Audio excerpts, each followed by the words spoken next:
The piano has a unique property that you can do everything with it. You can play as low and as high as a symphony orchestra can. I think the piano was just there, you know. It was just there, and I went to it and I took over the piano, and the piano took over me. I'm Nicolas Hodges. I play classical piano and I teach classical piano. That means I play and teach and work with all sorts of repertoire, from Bach through to Beethoven, Romantics. And I also have a particular interest in contemporary music, so I work with living composers and everything in between, really. I was introduced to classical music by my family, my parents.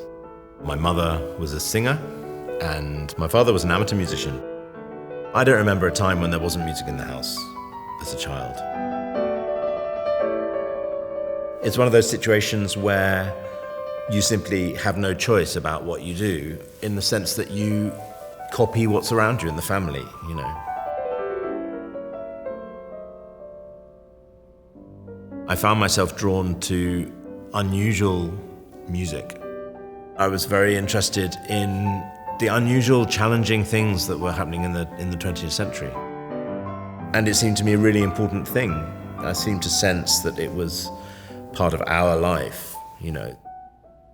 The 20th century and its music and its art and its literature is the century in which I was born and in which everyone in my family was born, and it's the music of our time.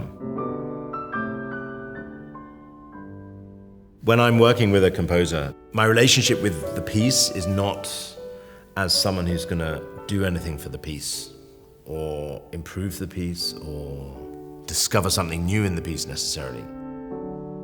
I just want to be with the piece. That means studying it, learning it, practicing it, and performing it. Is a long-term relationship. It's something which is very special to me in a certain way. When I choose that repertoire, I'm trying to choose something that I will be able to live with for a long time. When you listen to, or when my audience listens to a concert or to a recording, they're hearing just a snapshot of that moment in this relationship. Which is why sometimes when you go to a concert, it doesn't sound like on the CD and you think, huh? It's not just that it's a concert and the sound is different and there may be inaccuracies. It's not just that. It's also that the snapshot of the CD is simply a different person playing the piece. Me 10 years ago was a different person. And the relationship with the piece is a different relationship. It's wonderful because it means you can record a piece every 10 years and it'll be different every time. It's like taking a picture of your family, you know, again, or a friend. It's different every few years. One of the most interesting things now for me is the question of what to do next, and even more important, why. As a young musician, you're just finding everything, you know, you're kind of building a map for yourself of repertoire. Once you have a map, then you have to start making very different choices. And those choices are to do with why and what and where and who and where you're gonna place yourself on this map. My choices are made incredibly strictly, but by no criteria that I can name, which is somehow sounds totally contradictory, but it isn't really. I mean, I'm very sure when it's the right composer. I feel very confident in my decisions, and it's not a negotiation with myself. I respond to the art, to the artist and the art in a very direct way, and I follow that.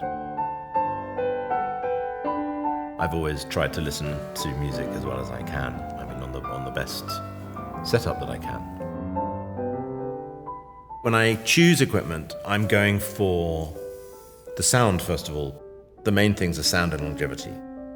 Sound quality is not, for example, to do with the bass for me, or to do with anything being particularly loud or prominent or anything like that. It's not to do with a particular balance or particular voicing that I like. It's not to do with any of those things. It has to be neutral and it has to be how it was in the original recording.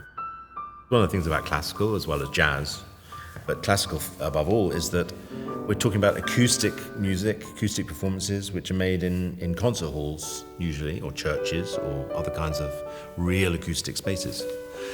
And you need really refined, really extremely refined equipment to hear acoustics properly. When I'm preparing CDs, when I'm editing these CDs or working with an editor, I'm listening with the Bartók and my headphones, several different kinds sometimes, to get different kinds of balances.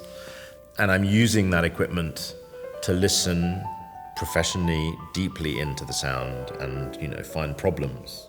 Problems with the technical side of it, problems with me, wrong choices of takes, things like that. And it's really a very integral part of my process. And of course I do it for pleasure too. I listen sitting there late at night with jazz and often 50s, 60s classic, so bebop or hard bop, things like that. And I have a really great time doing it because the pleasure that you get from music that's being reproduced really well is a unique pleasure, I think.